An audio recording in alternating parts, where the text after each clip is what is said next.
Welcome back to our continuing coverage of Seton Hill Men's Soccer 2019. Griffins claiming a 1-0 victory over the University of Pitt-Johnstown. I'm now joined by the 18th year head man. It is Dan McCarty. Coach, congratulations on the victory. Although it's only a 1-0 final, it seemed as though from start to finish your team really controlled play. Did you see it that way as well? Yeah, I thought we did control play. I think we're still inconsistent in some of the things that we're doing, but I thought we did control the play. I mean, I don't think we were ever really threatened on the day, but kind of disappointed in the lack of production in goals. Though, you know what I mean? We get the good looks, and we're not burying those, and that's an issue for us. The one that was buried by Archie Locke, it was really a terrific play. I don't even know if you were able to see it clearly from there. He got the header, and then the rebound came back, and through traffic, he sort of just got a little foot on it.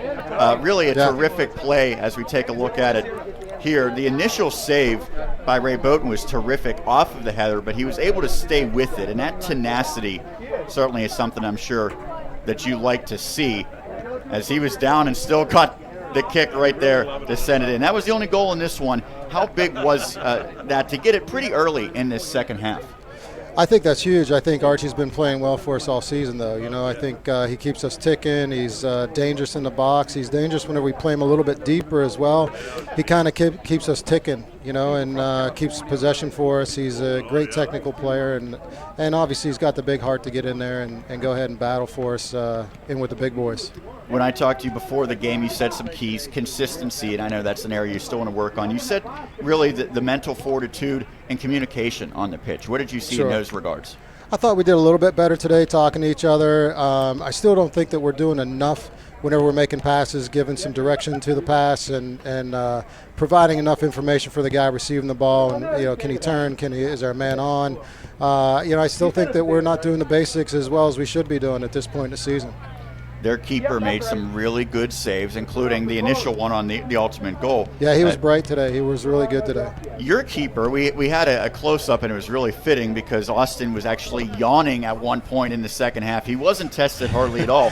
That being said, the fact that it was just a 1-goal lead, that could be somewhat of a dangerous scenario. So what do you do? What does he need to do to make sure that he is ready, even if he's not tested for 10, 20, 30 minutes at a time? Yeah, I think whenever he's able to get the ball at his feet a little bit, keeps him engaged, and he just needs to continue to communicate from the back and try to help organize and talk to his center backs. I thought Kettle was very good today, so those are the things that he needs to do to try to stay focused. When Dan Flick and I were talking earlier in the first half, it's really sort of a unique way of scheduling with a lot of the teams in the East already 4 or 5 games into their conference slate. Some will be playing their 6th game. This was just your second. Right. How do you kind of balance a longer non-conference schedule as opposed to some of the other teams, and do you feel like you really need to find your stride now as you get into the heart of conference play? I think we do need to find our stride. I think we're searching for it. There's some good games we played early, getting ranked and all that kind of stuff is nice, but having the consistency to maintain that standard, I think we really need to kind of get back to what we do well and play a little bit better. As far as the rest of the season goes, it's a pretty much all PSAC play the rest of the way. So, we're going to have to be sharp. We're going to have to train better. We're going to have to do a lot of things better to get this thing rolling in the right direction. Today was a decent start, in that process. But again, I think this team has miles to go, and I think we can get better and better. You get to stay home and play Cal U next time out. Sure. What's going to be key against that squad?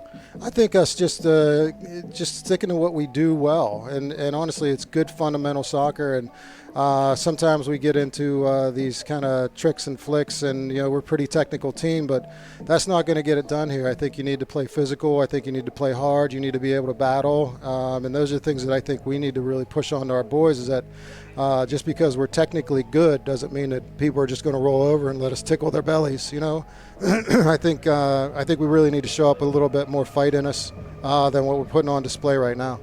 And, Coach, final thing for you. We alluded to it during the broadcast. Your roster size, even though not all the players were available today, it's probably about twice the size of your opponent. How much of an advantage does that play, especially in the second half? I think it gives us some depth and getting some minutes for some younger guys. Mike got out there today.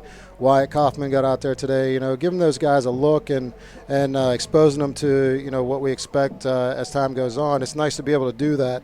But they've shown in training that they're ready for those opportunities, you know. So, and a lot of those guys in our reserve group and in that second team, if you will, have been training their behinds off, and they're ready to go, looking for opportunities, and we're looking for opportunities to use them. Coach, thank you so much for taking the time. Congratulations on the victory. Good luck the rest of the way.